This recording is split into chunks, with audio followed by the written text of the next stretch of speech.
కోరుకున్నాను. మంచి ఆరోగ్యాన్ని ఇచ్చి నేను అనుకున్న సంకల్పాన్ని ముందుకు తీసుకుపోవడం కోసం వెంకటేశ్వర స్వామిని ఆశీర్వదించమని కోరుకున్నాను. వెంకటేశ్వర స్వామి తిరుమల తిరుపతి దేవస్థానం ఒక విషయం కూడా గుర్తుపెట్టుకోవాలి.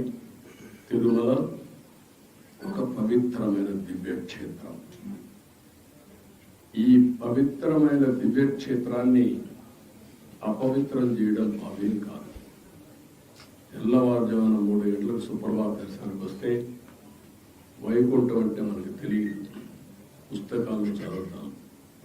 వైకుంఠానికి పోవాలని కోరుకుంటాం చనిపోయిన తర్వాత. ఆ సమయంలో ఇక్కడికి వచ్చి వెంకటేశ్వర స్వామి దర్శనం చేసుకుంటే వైకుంఠంలో ఉన్న అనుభూతి కలుగుతుంది. నేను ఎన్నోసార్లు ఫీల్ అయ్యాను, ఇప్పుడు కూడా ఫీల్ అవుతున్నాను. అందుకే నేను ఇక్కడికి వచ్చినప్పుడు అన్ని విషయాలు మర్చిపోయి ఒక పవిత్రమైన భావంతో పోవాలి. ఒకే స్లోగన్ ఉండాలి.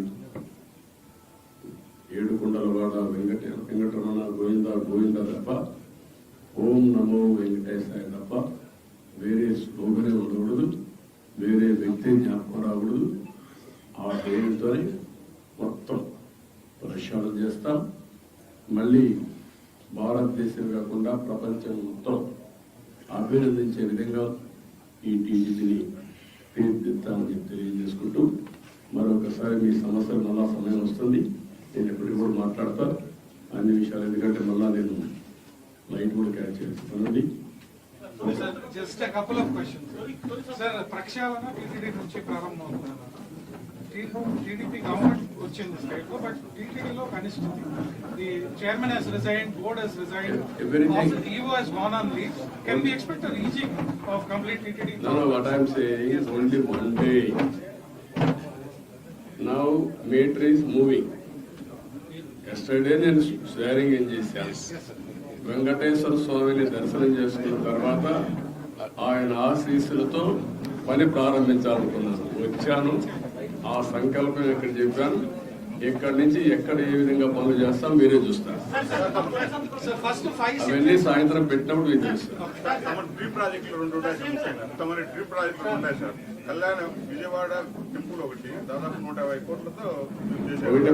అది ఒకటే కాదు, చాలా ఉన్నాయి. అన్ని విషయాలు మాట్లాడదాం, అన్ని మాట్లాడదాం. అవన్నీ ఉన్నాయి.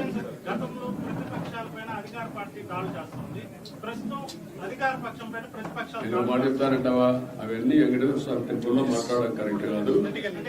మీరేమంటున్నారంటే ఇదే మీలో కూడా ఇంకా మైండ్ మారాలి. కొంతమంది దొంగలే దొంగ దొంగ అని అరిసి అటెన్షన్ డైవర్ట్ చేయాలనుకుంటారు. అలాంటి వారికి నేను సమాధానం చెప్పక్కర్లేదు. పరిపాలన ఏంటంటే చేసి చూపించిన వాడిని, ముఠా నాయకులు అణిచివేసిన వాడిని, సంఘ విద్రోహ శక్తులు అణిచివేసిన వాడిని, రౌడీ అనేవాళ్ళు లేకుండా చేసిన వాడిని, కమ్యూనల్ వైలెన్స్ కంట్రోల్ చేశాను. తీవ్రవాదుల మీద పోరాడితే నేనే ప్రాణాన్ని ఇచ్చుకున్నాను. అదే మరి రాజకీయ ముసుగులో నేరస్తులు కనిపించాలి. ఆ విషయం గుర్తుపెట్టుకోండి. నేను ఒకటే చెప్తున్నా, ఎవడైనా సరే నేరాలు చేసి వేరే వాళ్ళ మీద తప్పించుకోవాలనుకుంటున్నారు.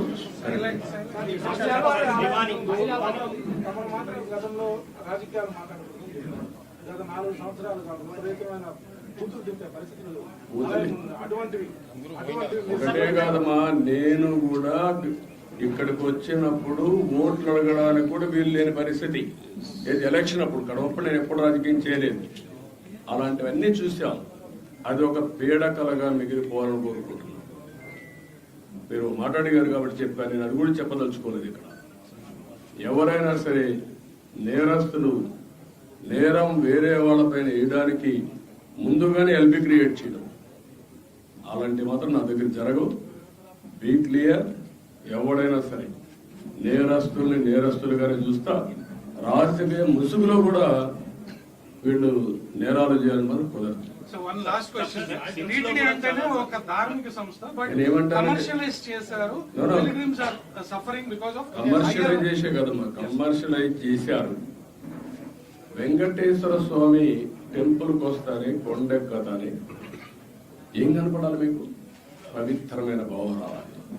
ఈ పవిత్రమైన భావం రావాలంటే ఇక్కడ అడుగడుగున ఆ పవిత్రమైన భావం రావాలంటే ఆ మూమెంట్ కనపడాలి. క్లీన్గా ఉండాలి, భోజనం కూడా ప్రసాదం కూడా నీట్గా ఉండాలి, విపరీతమైన రేట్లు పెంచకూడదు. వెంకటేశ్వర స్వామి దగ్గరకు వస్తే దర్శనం బ్లాక్ మార్కెట్లో టికెట్లు అమ్ముకోకూడదు. ఒకప్పుడు మీరు గుర్తుపెట్టుకోవాలి, నేను ఇక్కడికి వస్తే ఎంత క్లీన్గా పరిశుభ్రాలు ఉండేటో చూశాను. నేను కొండపైన పెద్ద ఎత్తున గ్రీనరీ పెట్టి, పెద్ద ఎత్తున ఔషధాల ప్లాంట్స్ అన్ని పెట్టి ఇక్కడికి వస్తే లైఫ్ పెరగాలని ఆలోచించాను. అలాంటివన్నీ కూడా మీరు గుర్తుపెట్టుకోవాల్సింది. ఒక దివ్య క్షేత్రం చేయాలంటే ఆల్ ఆస్పెక్ట్స్ లో కాన్సన్ట్రేట్ చేయాలి. అదే చేశాం. ఇక్కడ ఒక దాన్ని ఏమన్నా నాకు అర్థం కాదు, కానీ ఒక వరస్ట్ ప్లేస్ గా తయారు చేయాలంటే ఏ విధంగా తయారు చేయాలో అన్ని తయారు చేశారు. ఎవరెన్ని మాట్లాడిన లెక్కలేతనం వచ్చింది. గంజాయి, అన్ని మత ప్రచారం, లేకపోతే లిక్కర్, నాన్ వెజిటేరియన్, విచ్చలబెడితనం, ఇష్టానుసారంగా వీళ్ళ యొక్క పైరులకు కేంద్రంగా తయారైపోయింది. వెంకటేశ్వర స్వామిని ఊరూరు తిప్పేశారు. మీరు గుర్తుపెట్టుకోవాలి, దేశంలో ప్రతి ఒక్కరికి ఒక ఆలోచన ఉంటుంది. ఆలోచన ఏంటి? వెంకటేశ్వర స్వామి అంటే ఒక పవిత్రమైన భావం, దేవుని కృప కావాలి. అలాంటిది పెళ్లిళ్ళు జరిగినా, పేరెంటాలు జరిగినా వెంకటేశ్వర స్వామి తీసుకుపోయి వైరల్ చేసుకోవడం ఏంటంటే ఇది విన్నారా ఎప్పుడన్నా? పట్టింది అంటే వెంకటేశ్వర స్వామిని మీ స్వార్థం కోసం అమ్మతారా? ఇష్టానుసారంగా పదవులు ఇచ్చుకుంటారా? మీరు పదవులు ఇచ్చేది ఎందుకు?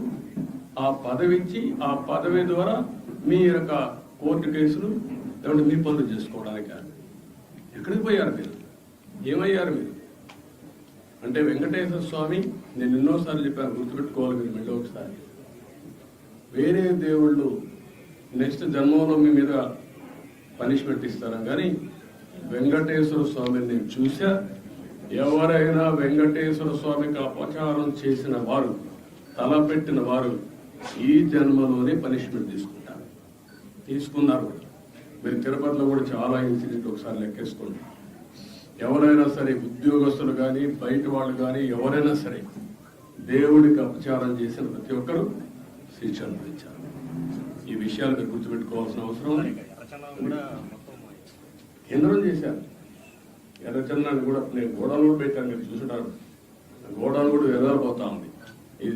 ఎర్రచందనం స్మగ్లర్కే సీట్ ఇస్తే ఏం మాట్లాడతారు? చట్టాలు కూడా వాళ్ళ చేతులకు అప్పచెప్పేస్తున్నా. చాలా ఉన్నాయండి, ఒకటి మాట్లాడడం కాదు, చాలా ప్రక్షాళన చేయాలి.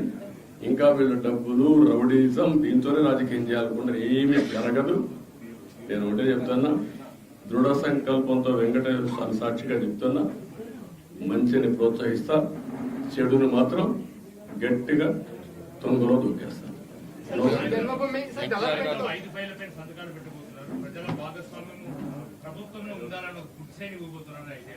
చెప్తారు కదా, అన్ని చూస్తారు కదా, అన్ని చెప్పాల్సిన భోంచేయ ముందు రుచి ఎందుకు కాదు. నేను ఒకటే చెప్పా, 1.0 చూశారు,